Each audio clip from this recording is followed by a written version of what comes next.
Welcome to Chasing the Upside, conversations about living the FPL life. FPL royalty, Pras, welcome to Chasing the Upside. How are you?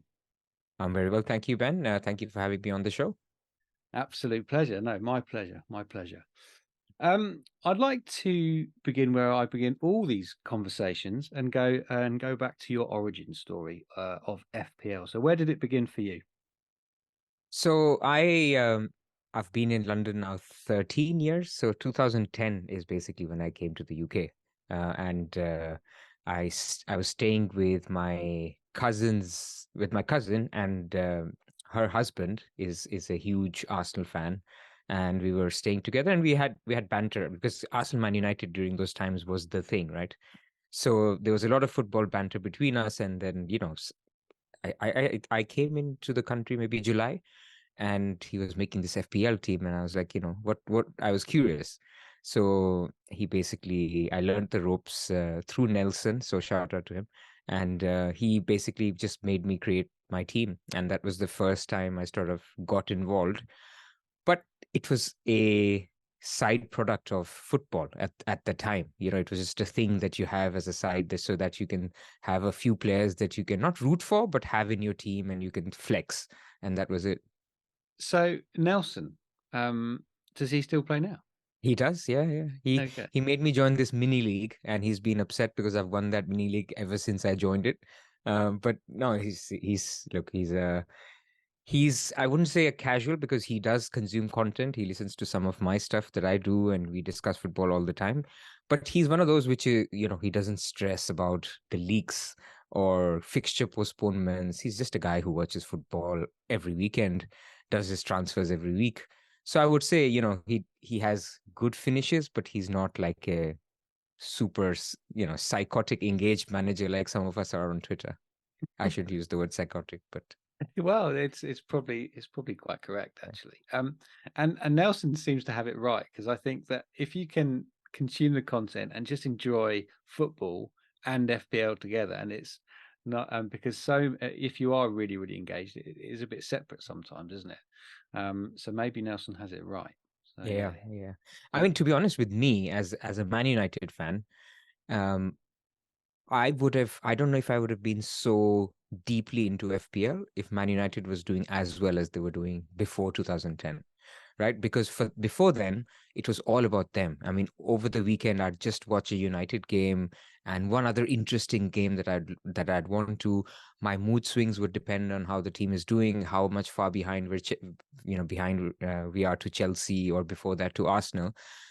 And then when the team started to disappoint, you wanted, something else to keep you going on watching football over the weekend. So I really think that was a contributing factor where Sir Alex Ferguson leaving in 2011, and my interest, basically my ranks completely changed from the season after, where maybe it's a fan bias that I didn't then think about Man United players as much. I think I still do to an extent, but it was just for my enjoyment. I was more and more hooked on to the game. And do you see now you are well, I've got a question a bit later, possibly about how you mentally handle the game, and I'd love to get your thoughts on that. But you mentioned that your mood was very much dictated by how Man U do. Well, Man U did. And now obviously you're very, very engaged with FPL. Does that affect your mood in the same way? Or It's worse. It's way worse. oh, I interesting. mean, because with Manchester United, so I'm speaking on a relative basis because now Manchester United doesn't affect my mood. I go in expecting nothing, right? I mean, these are not great Best times way. for a Man United fan. So much for evergreen content, right? Maybe the team is great when people are listening to this in Yeah. 6 months or a year. But yeah, at this stage when we're recording this, it's not going great. Ten Hag is still our manager. It's been over 10 years of changes, and the next big player doesn't work out, high wages, we can't sell, and so on and so forth. But to answer your question, if I compare my mood swings with Man United before, it was really just the mood on the weekend because of a particular game. And because the team did better, most of the weekends were good. I think now with FPL, what happens is you create this bubble of here are my 11 players. Within these 11 players, I know that seven are highly owned. So if a Haaland scores and he's 200% effective ownership, that's not giving me a high, right? It's just okay, yeah, Haaland scored, good decision, I captained him. But then there are more occasions to have a low because now you've got 4 of your players, and there's about 10 other players on Twitter that are well owned that you don't have. It could be maybe you don't have a Salah that week, or you don't have a Kane. I'm talking yesteryear or Mhm. last year even. So there are more opportunities for you to be upset about what's going on than not. And so I think there's more mood swings that you can have through FPL. Now we can talk about my own journey on how I've handled it through the years, but I do think that there is more scope to be upset by what's happening because these things are, you put a lot of effort into this game. And so a lot of people expect the same kind of output where if I put 10 hours of effort, I should be doing better than the guy who puts half an hour effort. But unfortunately, it doesn't work like that. Well, yeah, let's talk about how you deal with it then, because that it interests me the fact that you say your mood is very up and down in terms of FPL because on well, one of my questions a bit later was about how seemingly this is how social media works, I suppose, isn't it? But it's about perception because your tweets, obviously, a lot of them are humorous and it seems from an outsider looking in, you seem to have a very good balance in terms of seeing the heartbreaking stuff Yeah. as just quite funny. But so yeah, let's talk a bit about obviously you did mention how your moods do fluctuate. So let's talk a bit about that. How do you deal with it? So there is an evolution, and I think people who will play the game longer will go through a similar one. So there's nothing unique to me. But when you start off in the game, you don't you don't engage much. You don't put much time. It's all about your mini league. Your couple of people who are your friends.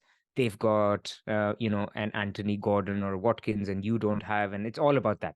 And so it doesn't really affect you. It's a bit like, oh man, I mean, this guy's scored and he has him, but it's not you against the world, right? When you start engaging in overall rank, so then now you come into this whole Twitter bubble, and in my case, it was Fantasy Football Scout, the whole community there. So by 14, 15, so let's say I was 3 years into the game, very engaged, and when I say engaged, spending 3, 4 hours a week looking at fixtures, looking at differentials, consuming content, then you start really putting effort. And so when you start doing that, you spend hours thinking about, should I do this guy or this guy? 50-50. I'm going to look at some data. Data doesn't tell you much. I'm going to look at fixtures. The fixtures don't tell you much. Essentially, it's a 50-50 decision. But you will, because you're engaged, you're going to fixate on it. You're going to find random points that this guy's wife is pregnant. There's a chance that he may be unavailable for the game. So I'm going to pick the other guy. And when that decision doesn't work out, there is this disappointment that everyone who plays FPL understands, that you just sort of feel really bad about it. Even though as you go longer into the game, you then begin to appreciate there's absolutely nothing I could have done. It was a 50-50 decision. When you call heads, when you flip a coin and it's a tails, do you really say, I should have done better? I should have thought about the fact that, it was a tails. How could I think it was heads? You don't do that, right? So the longer you play, the more you appreciate that ultimately FPL is a game of probabilities. So this is how now I think about it. If I'm choosing a player today, and if I'm choosing an Imbumo as an example versus somebody else who has a Gordon, I know that this guy has certain amount of underlying data. He has a fixture which I think is better than Gordon's.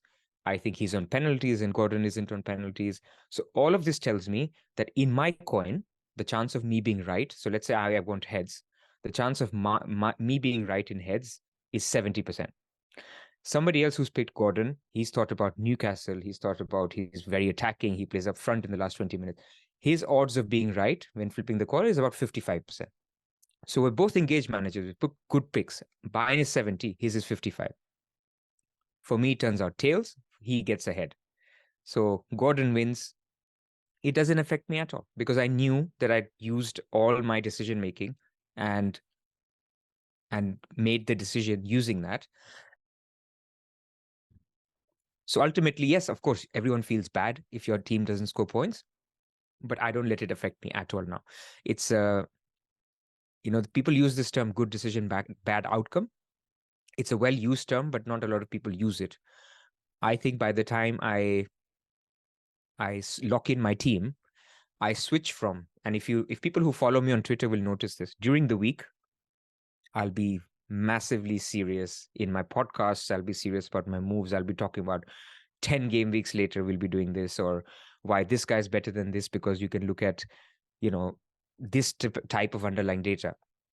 Once you hit your team, I see the funny side of things. So that's why my Twitter account, from the time you lock your teams in till the time the game week is finished, is just, I'm just trying to see the funny side of things. How, this may be a difficult question to answer, but can you sort of put a timeline on it where that switched for you? Was it, two seasons in, 5 seasons in, or has it just been a gradual thing for you? I think 2-3 years into the whole thing, I got deeply affected, and I was not handling it as well as I should.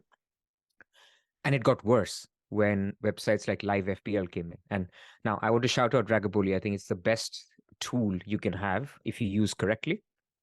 But my moods were being affected even more because I was constantly checking my rank. I was constantly checking effective ownership. So effective ownership, what it does is it kills the joy out of your better players.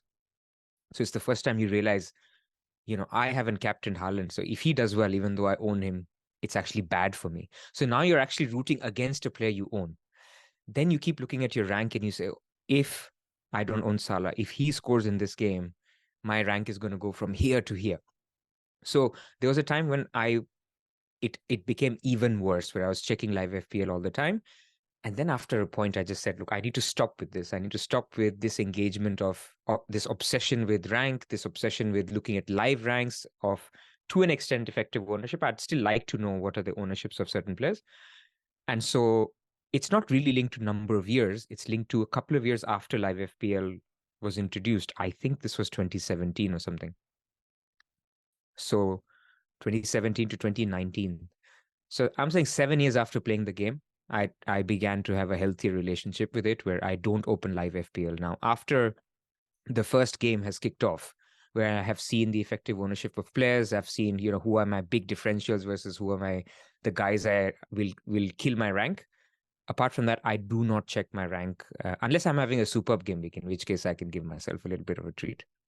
A couple of minutes ago, you were mentioning, looking 10 weeks ahead. The famous helicopter view that people often talk to you about, and your incredible planning. Where did that come from? Is that something that you do in your day job? Is it a skill set that you've always had, and it's just perfectly aligned to an FPL skill set? Can you talk to me about your famous planning? Yeah. So, I mean, without going into the ins and outs of my job, but basically I work in finance, and in finance specifically, we value companies. And the way you value companies is basically you do a forward-looking projection into their P&L, cash flows, and basically certain metrics. So you need to have a view of what I think this will be, what key ratios or profitability it will have. Not going to get technical, but basically you need to have a very long-term view on things. And so I would like to think that I started doing a lot of this because I was on Excel all the time. And this is my early years starting in finance. So spent a lot of time building models and stuff. So early years, I just have my M&A model open. And in the last tab, I would always have a tab of my FPL players, who their fixtures are, because we didn't have things like review. We used to have just a simple fixture ticker. That's it. There was no projected expected points. There was nothing like that. So not only did you have to plan, you had to basically say, okay, I've got 3 defenders. Of them, 2 of them have a bad fixture 3 weeks later. So I should start to think about, removing one of them. And so I was just doing this in an Excel all the time. Then it developed into something where I started doing a little bit more planning in terms of chips. So, I mean, I can't take credit away from Ben Krellin or, Planet FPL or Tala Nadeem. Those guys are the ultimate experts of it. But what I used to do is, given their probabilities, if they're saying, okay, there's going to be a blank in this week or there's going to be a double in this week, I would take that and I would use it to basically plan my transfers where, okay, if there's a blank in 11 weeks and if I'm making a decision today, I should basically think about this defender, if he plays in the blank or not. So again, all in my Excel tab, always open. And that's how it started. Why the community knows me for it is because when I started talking about FPL, I obviously did burning questions with Andy Sonaldo, and I told him, look, this is how I play FPL. So we will have to use a lot of forward planning, and we'll have to talk about a lot of the stuff. Initially, we were a bit skeptical because we were, people. A lot of times, I do get comments like this on the video, like, "Why are you talking about 8 game weeks from now? Who cares? Things will change." They're partially right. There are injuries that come up and plans change, but I find it as the best tool for me to think about things because you cannot plan for change. You can plan for your base case assumption. Again, comes from my valuation and my M&A background where, of course, things change, but you still have to have a plan.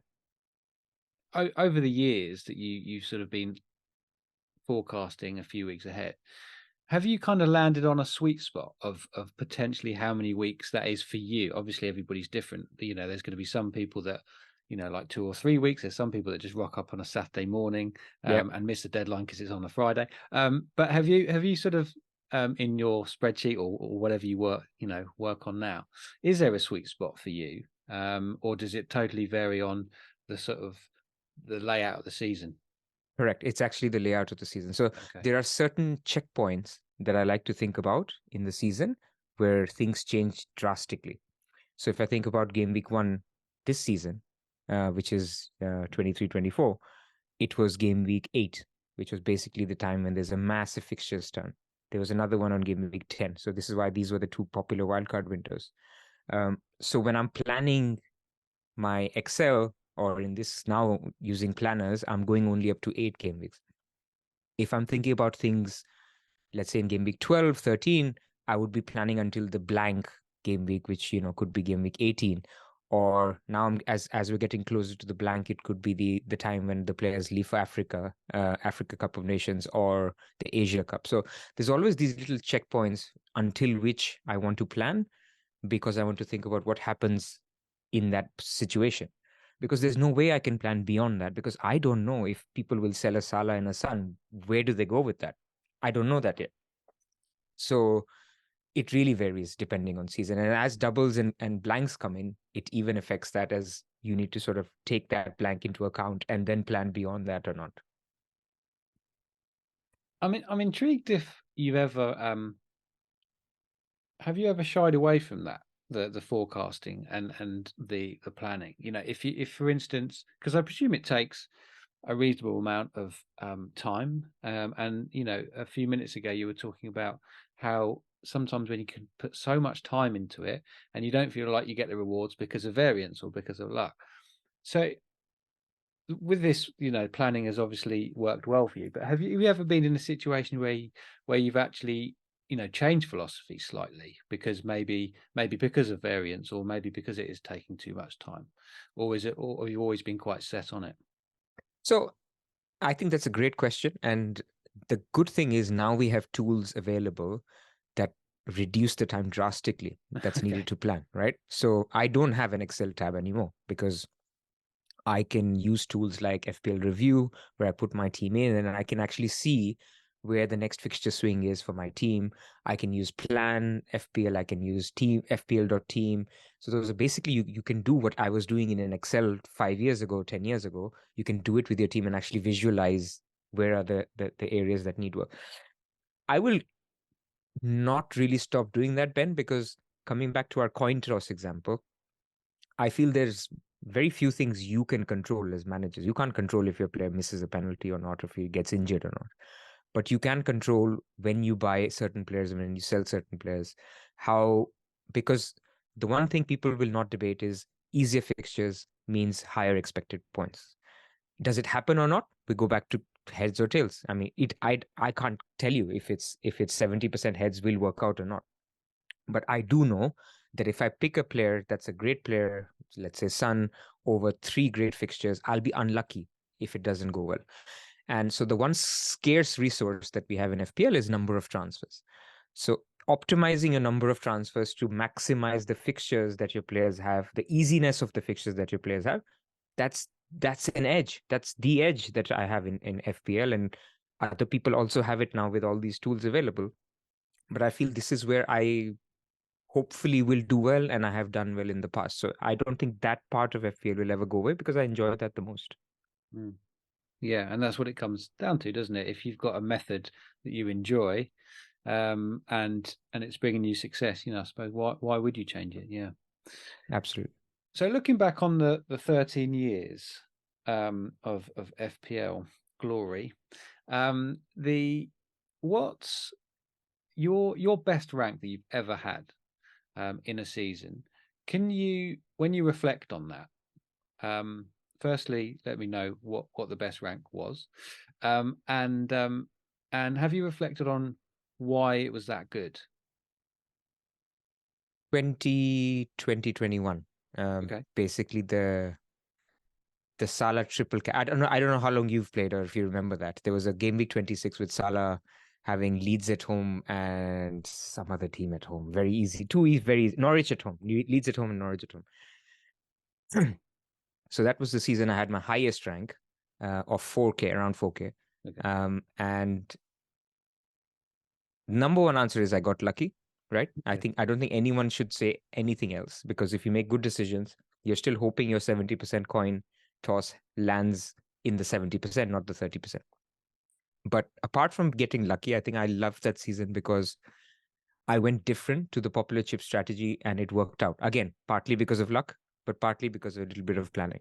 And that was a season where there was a lot of blanks and doubles and blanks. Basically, that was peak COVID season. So for a planner like me, that was perfect because I could, have a team that you can have maximum number of doublers in this week, then you free hit and get the blankers, and then you get more doublers.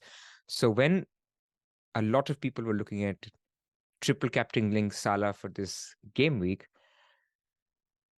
a lot of people will know me through Twitter as well, because that's when people sort of, it became more popular that, okay, there's certain people who are not actually triple capturing Salah for this best double on paper that has ever been. And I ended up wildcarding. And it just worked out. It worked out. Obviously, I go back to it was luck, but also the fact that, the doublers kept hitting. When I free hit it, it worked out. And so that chip strategy worked really well. And that led me to a very, very good season. It was very satisfying because I felt like it was part planning and a lot of luck. Yeah, I mean, it's very noble of you to say that, but because I think that anybody who has played the game knows there's an element of luck. Of course there is. Yeah, Um, but yeah, it sounds as though that season in particular was crazy in terms of postponements, doubles, and everything was so. Yeah, you're literally heaven, like planning heaven on that on that season. absolutely. So yeah, yeah. Absolutely. What what brings you back year after year after year? The joy of making decisions and enjoying football. I mean, ultimately we forget why we played. I mean, a lot of us play to enjoy the football. We play to watch the Arsenal Luton game on a particular day, when even though I don't support Arsenal because I have a triple up from Arsenal. So it's an exciting game. You're watching games till 90 minutes because your defenders still have a clean sheet and it's not locked yet. It's the joy of football. And I think ultimately that's why we do it. Now, are we watching out of fear or joy? I don't know, especially when it relates to FPL. But it's just a hobby. It's a passion of mine to watch the game, and it just enhances it. So I don't see myself stopping. Do I see myself reducing my engagement, either in content or in posting views on Twitter? Yeah, that could happen. Situationally, if work is busy or I have other priorities, it can swing. But I don't think playing FPL or watching football will ever sort of change. Yeah. And you've got a young son as well, haven't you? Yeah, I do. Um, He's 8.5. 8.5. And he supports Manchester United as well, which is a shame. But Yeah. but and you may have you may have answered this on another podcast, but have you got him into FPL? Does he have his own team, or is he? He does. He does. Yeah. So, I mean, so backstory, he had nothing to do with football a year ago, right? Even a year ago, there were instances, maybe it wasn't a year ago, maybe a little earlier, but there were instances where he would shout, "Is that a goal or is that a six?" Or, he wasn't sure between cricket and football what's what, or is it out or is it a goal? But Amazing. so from there, basically he watched the World Cup last year, and I think a lot of us started watching. At least I did as well. 94, again, showing my age. But when Yeah, there's a same World here. Cup, your joy for the sport basically ignites because you watch something at the world stage, and it's so he did that. I mean, he watched the whole World Cup. Obviously followed Messi for popularity reasons. Loved the fact that they won, and then just after that, he became a fan. He became a fan of football first. And so he wanted to watch games with me. We went to a couple of England games at Wembley.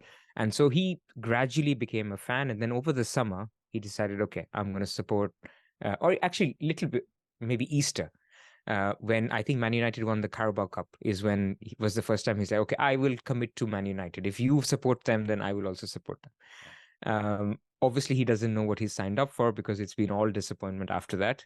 And yeah, it's just one of those things where I've told him that, look, you don't need to support Man United because I support them. I had my reasons. I've been supporting them for 30 years. You don't need to do that. We are fairly close to actually the Arsenal stadium, like 15 minutes away. So I told him, look, if you want it, you don't have to be bullied by me and choose my team, especially because they're doing terribly. And as a father, it's already painful to watch my team and watch my team losing. It's worse to see your son actually feeling upset about it as well. So we'll see which team he ends up supporting. Maybe I hope it's Man United, but then I also hope Man United turn a corner very soon. Yes. Well, maybe it will be both. Maybe he will continue because United turn the corner potentially. Exactly. I'd like to get your thoughts on something that that confuses me, Okay. um, and I think you're a very good person to ask. What does playing FPL optimally mean to you? Because I don't understand it. Okay. Playing. If I give you a certain budget, which FPL does, which is 100 million, um, you have a limited amount of resources to get the best output that is possible, right? So let's assume that whatever a model predicts as expected points. So every player has expected points every week, right? So, and this is better to think about as a free hit week. So let's think about free hit game week 35, okay, randomly. And so in this free hit, you can pick any player you want. You have 100 million to spend. So you go through a model and you say, okay, the highest expected points are for Salah, the second is Haaland, the third is this. And in the constraints of formation, so you have to have 3 defenders, 5 midfielders, or 4, and 2 or 3 attackers. For your budget, this is how you can maximize the points if you have these players, if you're with me. Yeah. So that team that gives you the highest points is the optimal team, right? Because if you change anything, if you say, okay, I'm not going to captain Salah, even though the thinking in the model is that this is the highest expected points, I'm going to captain Trent Alexander-Arnold because I feel it. I think he's really in form. It's not optimal. Does it work out for you or not? Sure, of course it can work out. But Salah's expected odds of scoring a goal are 80%. Trent's odds of keeping a clean sheet is 40%. Trent could get an assist. Let's add another 10% to it. So where I'm going with this is, if you look at the market odds or if you look at underlying data, if from an expected points point of view, if you're not captaining the highest player, then it's suboptimal. That's basically what people are trying to say. Is it boring to play that way and everybody being optimal? Of course it's boring.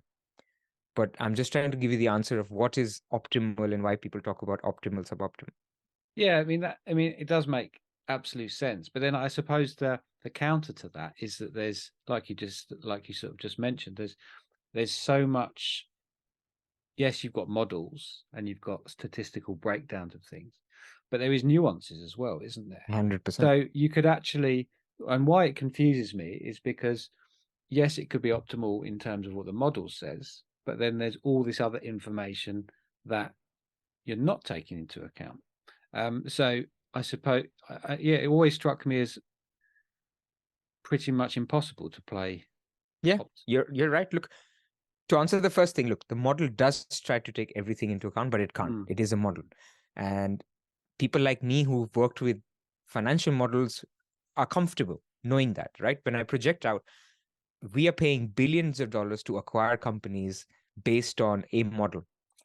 Ultimately, over there, nobody in the meeting sits and says, I actually like these guys. I like the management. I like the dress that they wear, the CEO is wearing. So I'm going to pay them a little bit more than what my model says. You don't do that. So I'm accustomed in my world to say, what I'm going to do is I'm going to put in an Excel everything, all the ingredients that are needed to determine what is the outcome, and I'm going to pay that.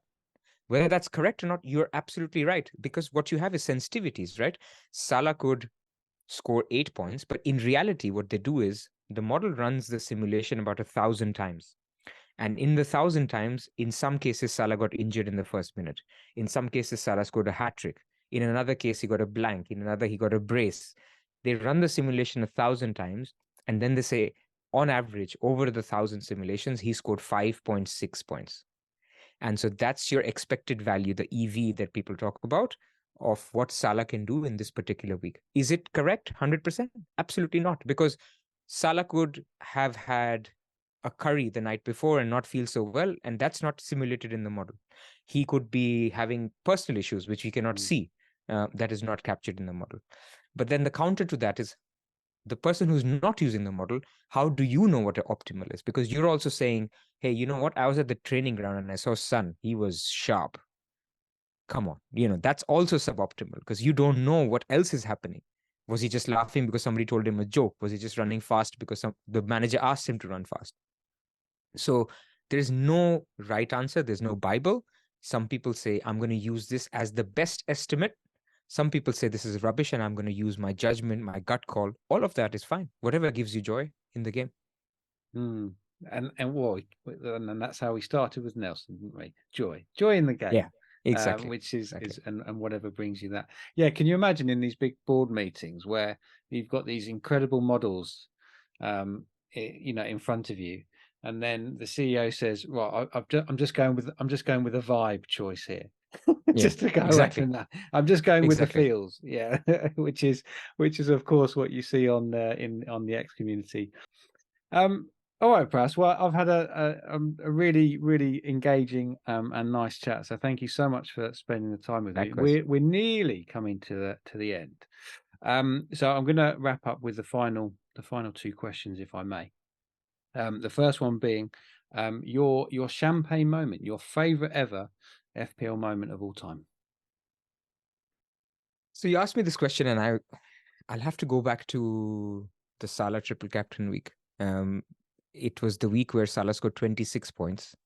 I Everybody triple captained him. I didn't triple captain him, and still I got a massive green arrow that week because I wildcarded in a lot of great players.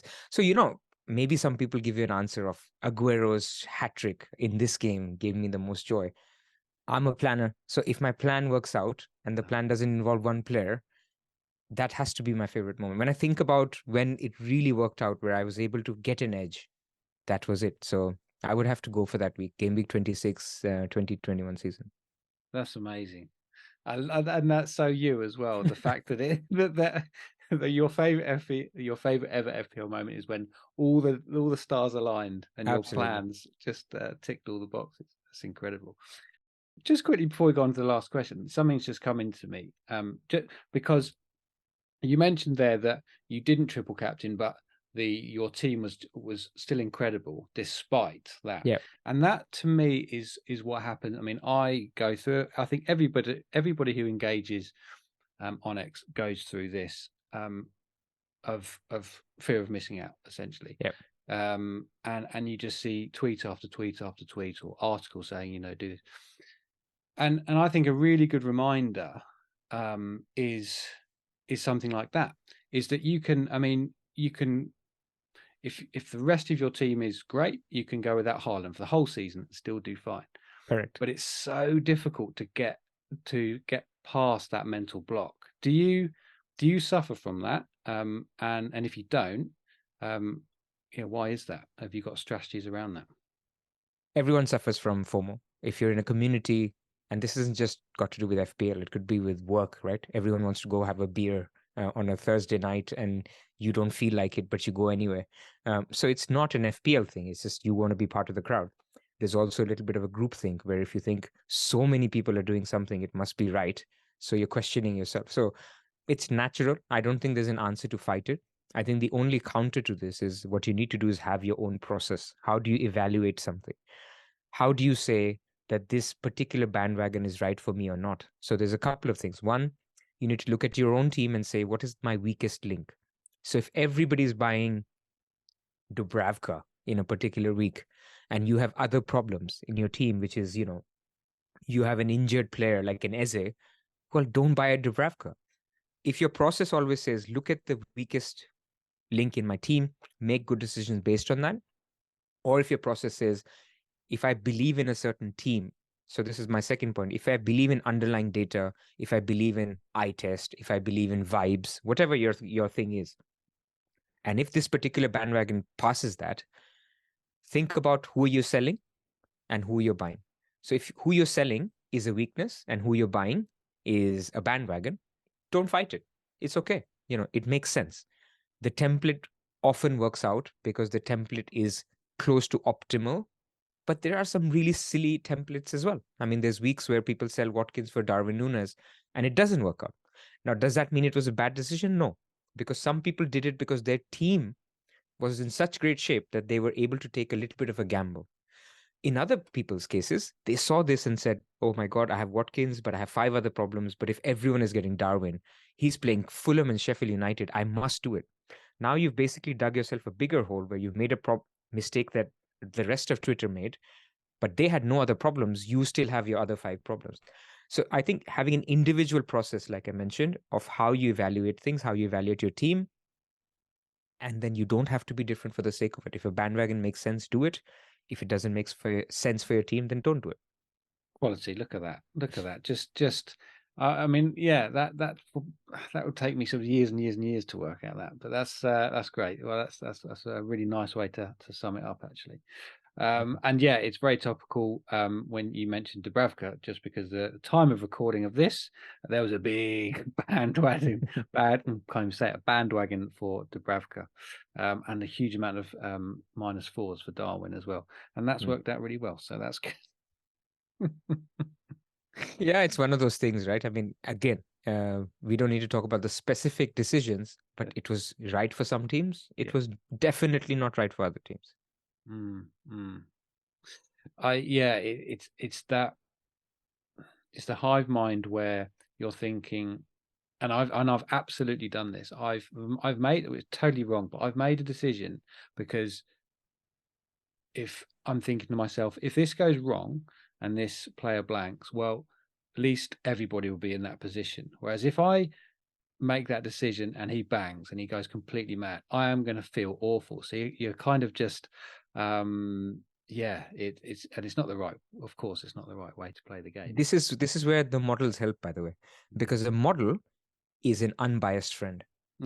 An unbiased friend that won't take emotion into account, that will tell you, you know what, your team doesn't really need a Dubravka right now. Your team next week, if you wanted to maximize your points, you're better off taking Eze out for Mbumo. You'll get more points than what you would get if you switch Ariola to Dubravka. You may choose to ignore the model, but if you use it as a friend who's giving you suggestions, not looking at your personality, not looking at Twitter bandwagons, simply as a this is what it is. This is why I like it. I don't pray. I don't, pray to the models. I don't think they're end all be all. They're not 100% correct. There's a lot of ways where you can beat the model as well, where you can be faster to catch on to trends than the model does. But I always see it as an unbiased friend for me that tells me what I need to do with my team without any other biases. There's a lovely mental image I have. Pras and his unbiased friend model that just sits next to him. Yes, indeed. Well, there's another one which is the market odds. So the model obviously takes into account some market odds, but if you look at basically some models are purely underlying data. So there's another friend of yours which is purely market data, and you say, okay, spread, I don't bet, but looking at the odds, because there is a market out there where people are making bets for real money on certain players doing well or not. You use that to your advantage because they are not biased. They are not looking at, is Watkins a better pick in FPL than Darwin Núñez in a particular week? They're just looking at this week. Do I think Darwin will score 1 goal, 2 goals, or 3 goals? Watkins will score 1, 2, or 3. Again, another unbiased friend if you want to look at market data. Absolutely. Awesome. Thank you. Pleasure. Okay, so yeah, a slight detour, but we're back on track now. And the detour was my fault. So thank you for answering that. Yeah, so the last question. Your favorite ever piece of FPL advice you've ever been given? Ever been given. So at the beginning of the season, or at the beginning of my playing career, you were basically chase a lot of instant gratification. You chase a lot of, this week I want to get this guy because he's the best captain. So I think my advice to people is just every week, make sure you make good decisions. You make the right decision for your team. Do not go looking for, everybody's buying Palmer, so I'm going to buy Wang, or, it may work out. But in more cases than not, I've found if you make the right decision and you don't force it and you just don't try to be different for the sake of it, you will end up better over the long term. Only in the later part of the season, like game week 37, 38, you start thinking like, okay, this guy has, everybody's going to captain Haaland. I have to chase 50 points. I'm going to start captaining Salah. It's very late. I see people doing this in now, game week 15, 16, where they're saying, oh, I need to be different. I'm still 2 million. Absolutely not. My advice, and this is what I received, is just keep making good decisions every week. You will get lucky. Your coin tosses will land where you want them to land 3-4 game weeks in a row. You won't have to chase it. So you don't need to chase it. Do you have markers that you've built up over the years of the sort of the general area of ranks you want to be at certain parts of the season, or are you, like you said, you're just going to make the right decisions, and then and it will all even out? Yeah, so where I am in my rank, I try very hard not to affect what decisions I'm making. So to answer your question, yes, it should not matter. You should still be making the same decision. The ownership of a player should not matter. Ownership of a player only matters if you think they will score exactly the same points. Then you pick the one who's lower owned because you'll get higher gains. But again, if they both score the same points, it won't matter. Pras, thank you so much for joining me this evening. It's been a great chat. Appreciate it. I really loved it. Thank you so much for having me on, Ben, and good luck with the channel. I really like this stuff. It's getting to know people, and it's actually lovely to hear from different FPL managers and how they think about the game.